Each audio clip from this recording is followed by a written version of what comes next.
a Muslim with a woo-woo Christian in a biracial marriage.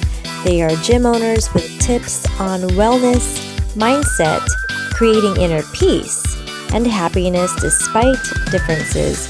You're listening to the Clem and Alfred Unequally Yoked podcast.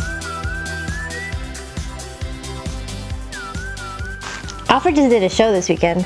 I did. He went to Canada. It's his first show of the year? First show of the year, first show at the WNBF. And how long has it been since you competed? Almost a year. Almost 11 months. I had 11 months off. Yeah, well, a few months off and then... Well, it was a 20-week prep, so... So most of the months off. Most of the months off. Okay. We're talking about today, what do you do when you don't get the results you want? How do you handle it? If you don't reach the goal that you were thinking you were working for, what do we do? That's what we're talking about today. And I think a lot of our clients we all go through it, not just our clients. I go through it. Alfred went through it. So what do you do when you work so hard for something and you didn't get what you thought you were going to get? That's what we're talking about. What do we come right back?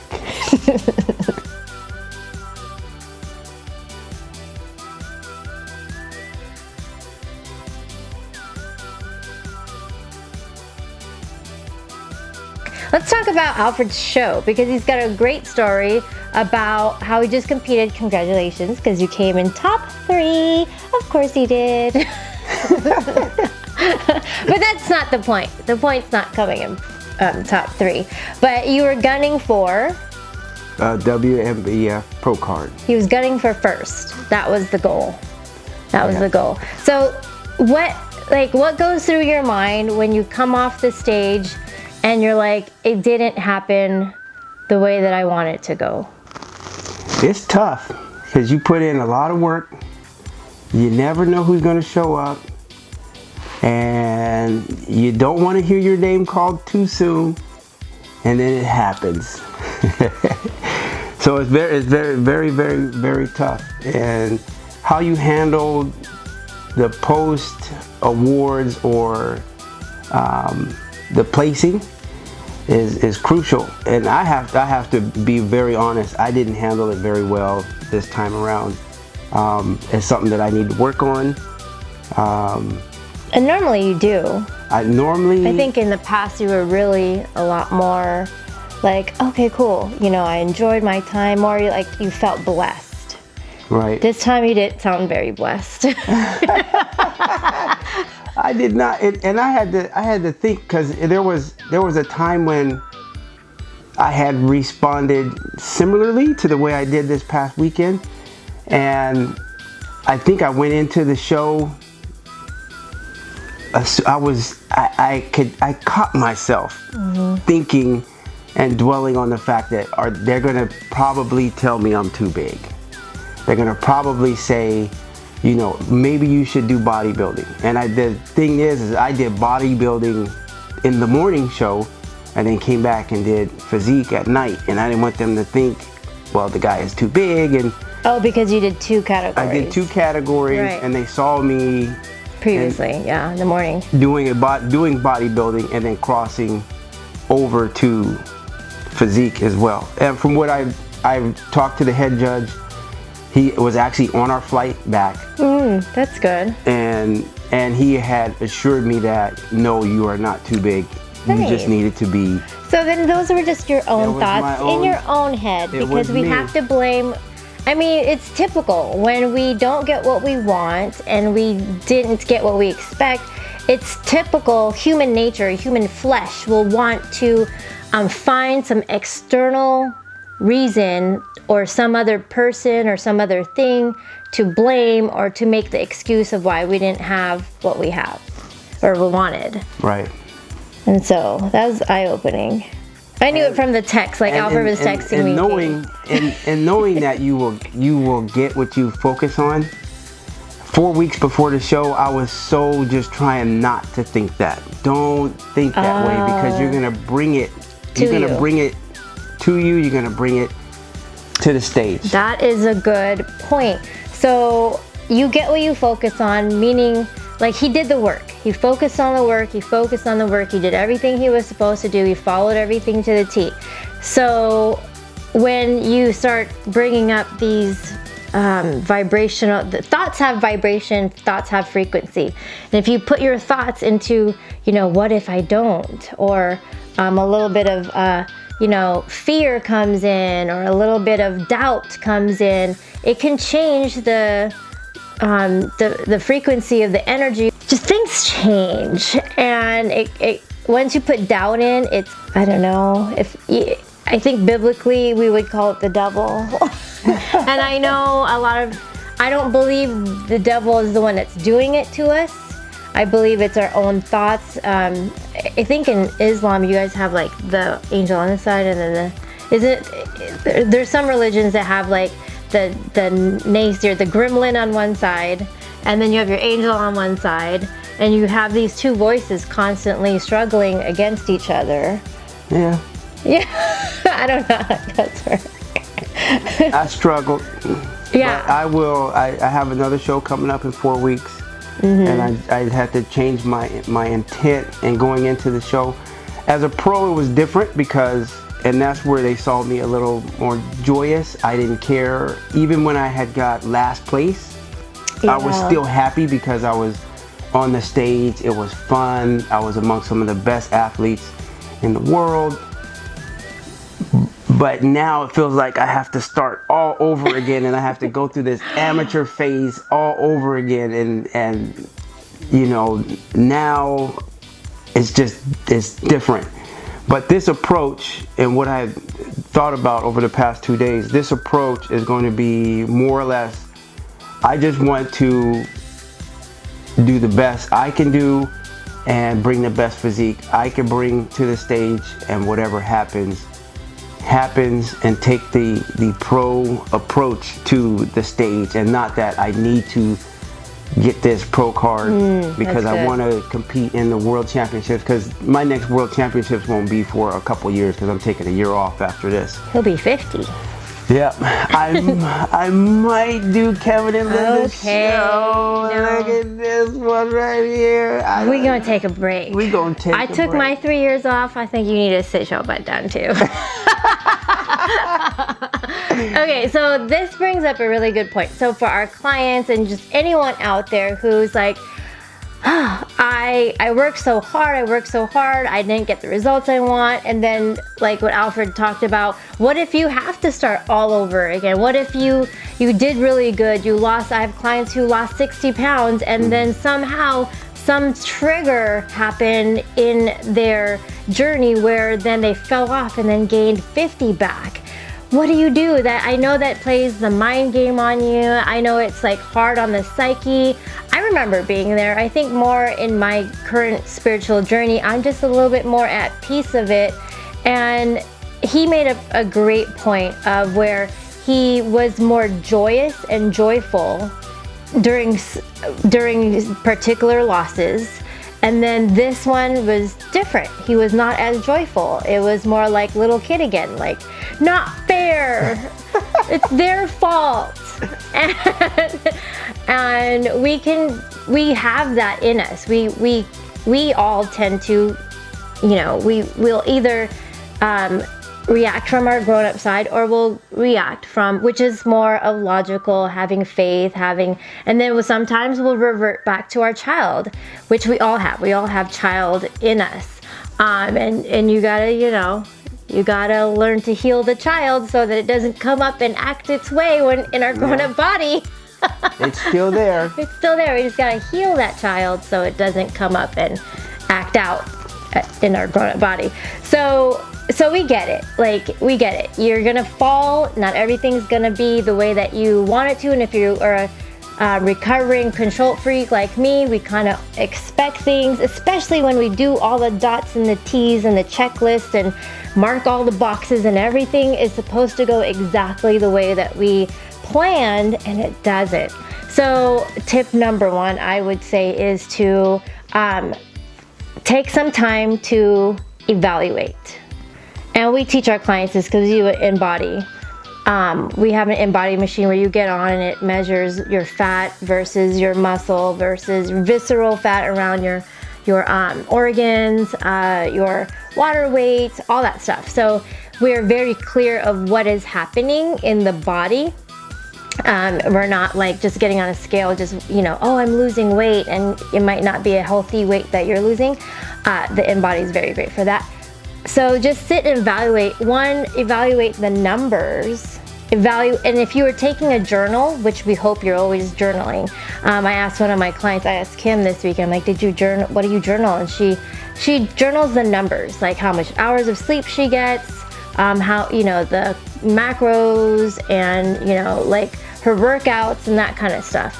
But in the journaling process, you want to also journal your attitude, your stress levels, the triggers during, like what caused, like we were talking about with Alfred, what caused the frequency to change? Was there any doubts? Was there any fears?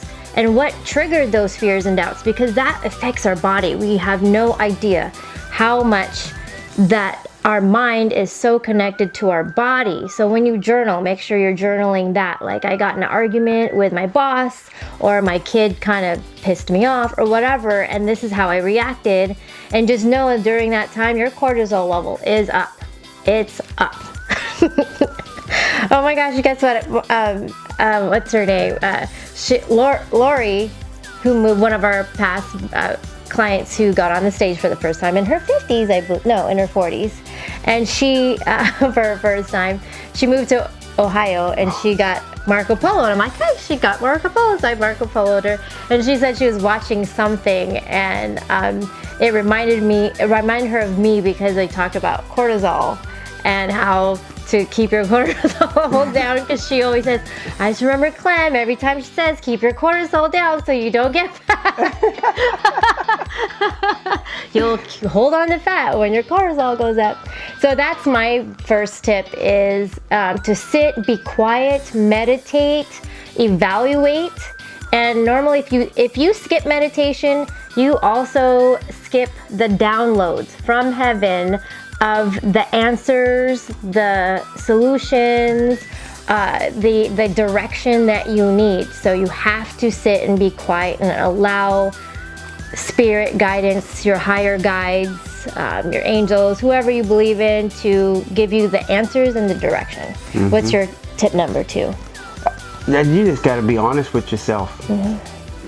Throughout the process of tip number 1, being honest with yourself and just being open to receiving those downloads that Clemence is talking about.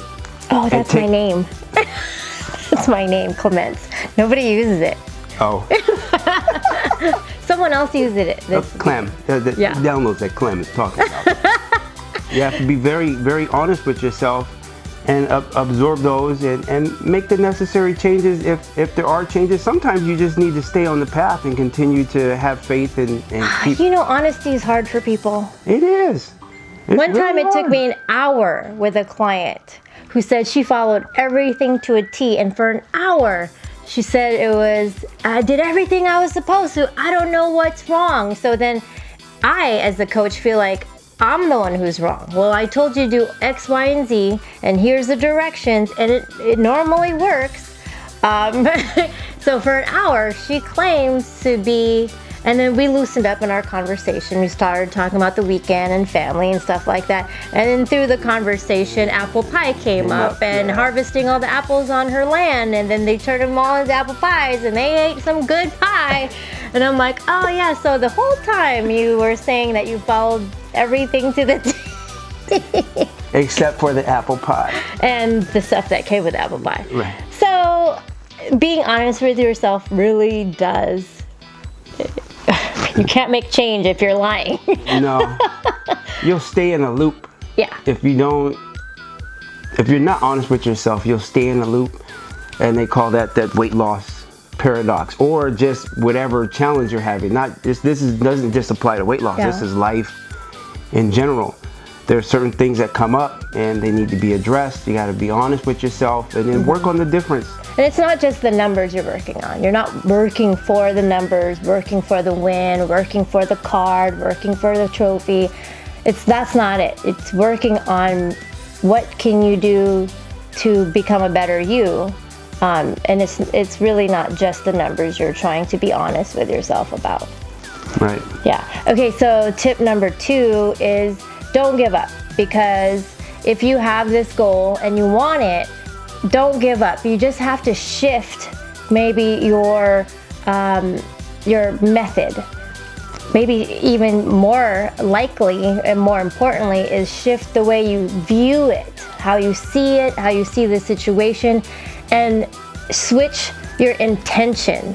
Because switching the way you think about something, what the intention is behind it, changes the vibration from your heart to the actions, it brings more joy. And when you operate out of joy as opposed to operating out of fear, you'll actually change the chemistry in your body, and you'll change you can be on stage and be the worst one up there and still win, because something about you just affected the judges and the crowd a certain way.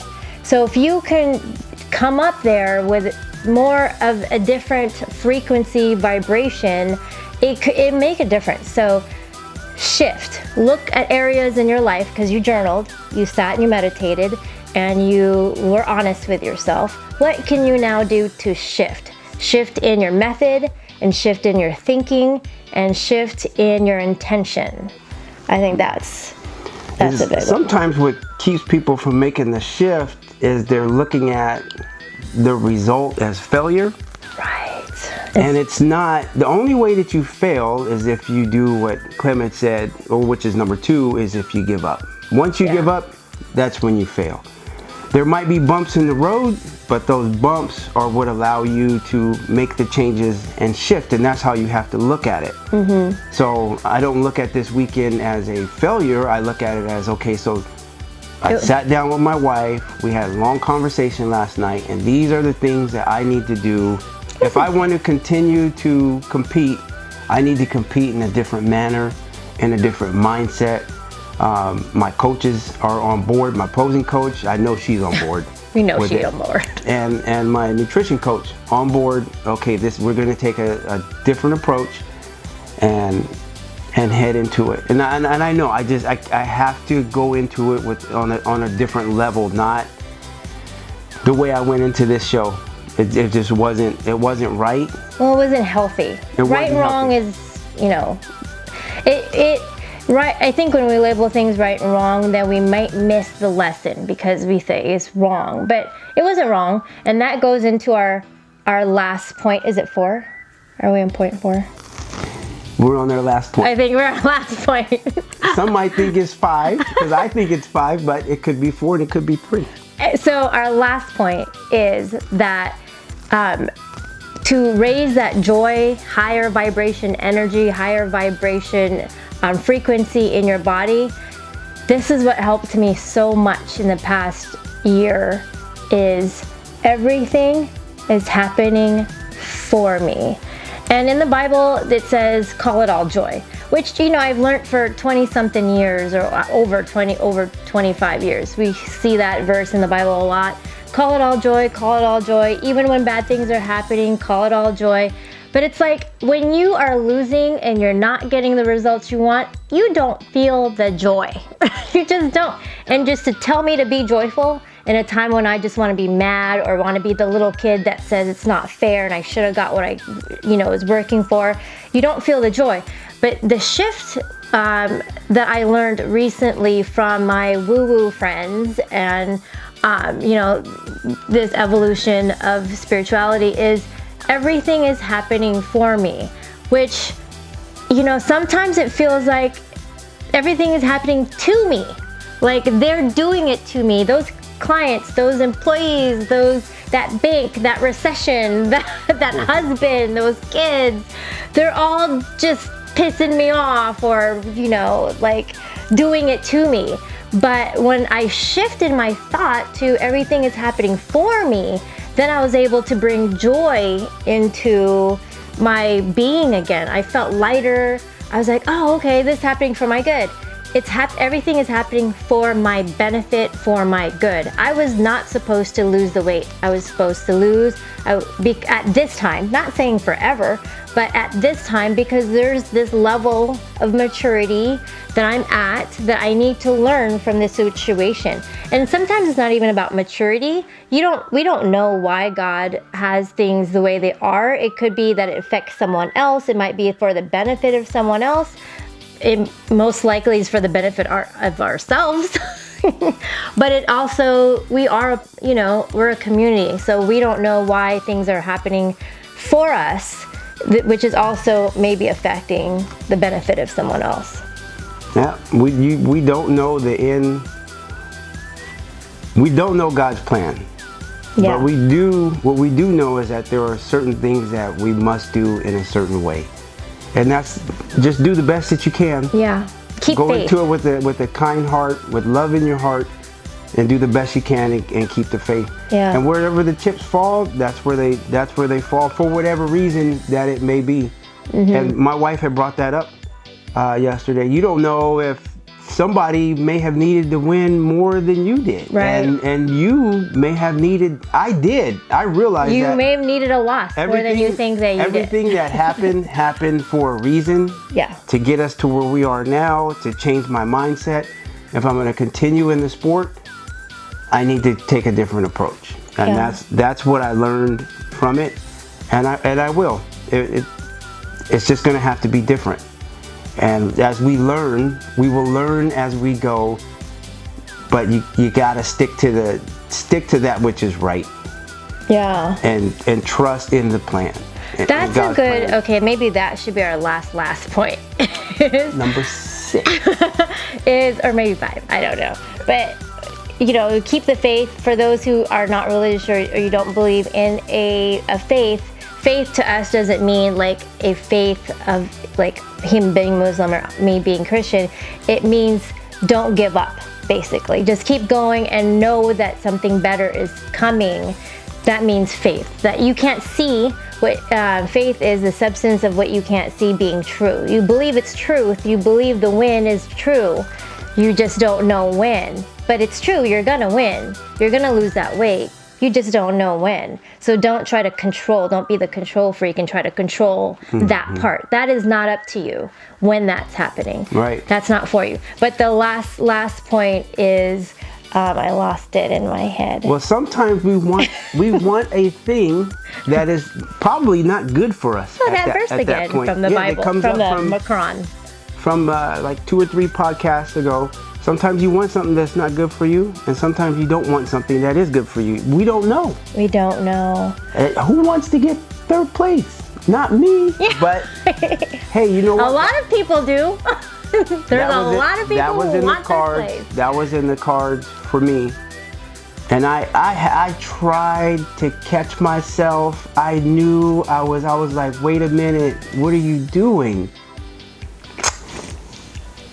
I learned my lesson, and I will do better the next time. I am man enough to say that. I'm far from perfect, despite what a lot of people may think. I am so far from perfect. But the thing is, as my wife said, I will not give up. I will continue to meditate and work to get better. And that's all that we ask of everyone around us. If we did that, I think we would all be much happier. Yeah, don't give up, don't quit, but don't focus on the win being the trophy or the finish line or whatever you're working for, or the number on the scale. Because really, the main reason why you're doing this, and you might think that your reason for losing weight is to lose weight and you'll be more accepted, more included, more normal, like you think society's supposed to be. It's not true. You are the way that you are, and you are accepted as you are. So that's not the issue. But the journey to the trophy, or the journey to the size, whatever gene, is the process. Who you become in the process, how you grow and become a better person in the process. So you trust the process.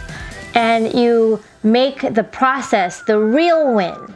That's the real win, is the process. Because in the end of the day, when everyone else is gone and all the judges are gone and all the people who are on social media and saying how awesome you are and your inspiration, the only person left at the end of the day is going to be you, and before you it's going to be your wife or your spouse. So that really, the relationship, the close relationships, that's all that matters. And then when you start focusing on the other things of, oh, you know, I want to wear these size 2 jeans because all my friends are, or, you know, that's what society says I'm supposed to, then, you know, I'm not a man or a winner unless I get a trophy. No, you are a man and you're a winner with or without a trophy. So focus. And you can inspire people with or without a trophy. A pro card. Your business can and will be successful with or without a pro card. Exactly. Yeah. There are plenty of people out there who don't even have a personal training certification. Oh my gosh, they're all coaches now. And they're doing very well. No PT cert, and a lot of my social media friends aren't even fit. I mean, they're fit in the way that they're active, but not fit in the way where society not says. Society. Yeah. Fit. Oh, why would you be a trainer? Yeah. Very healthy, in shape, but not what society would consider as being fit. Yeah, and they're doing really great as personal trainers. So if you think a personal trainer is supposed to look a certain way, they don't. I have a trainer who I work with in Linwood. Oh yeah, that was way back with like 2002. Yeah, I was gonna say over 10 years ago. She killed it too. She's still killing it. Oh good, she's still a trainer. Good. She's still a trainer. And she went through so much, but she never quit. Because the evolution of her being, her mind, she didn't quit. The goal isn't the size 2 jeans. It's how can I withstand all this social norms and all this naysaying and all these criticisms? How do I become the better me that I can be, even though I have all this opposition in my life? And that's going through the process of weight loss, doing a job that people say you can't do because you're a woman or because you're, you know, not the size you're supposed to be. Yeah, a plus size woman. A successful plus size trainer. Yeah. Or you're Muslim. There's Muslims who, like, they're athletes. Successful plus size Muslim trainer. Oh, is she? Yes. No. Yes. No, she's not. But is she wearing the whole thing? She is. I don't know. No, because there's the trainers who, like, full on garb, the whole covering. I have one on the radar for us. Yeah, like full on. And most people will be like, how can you even work out like that? But they do successfully doing it, and we would never visualize it. We can't picture it. So yeah, stay on the path, in the journey, and you will succeed. Yeah, you will. And be honest. Stay true to yourself. Be honest, exactly. Be honest. Be true to yourself, and good things will happen. Yes. 2020 is your year. And you can do it.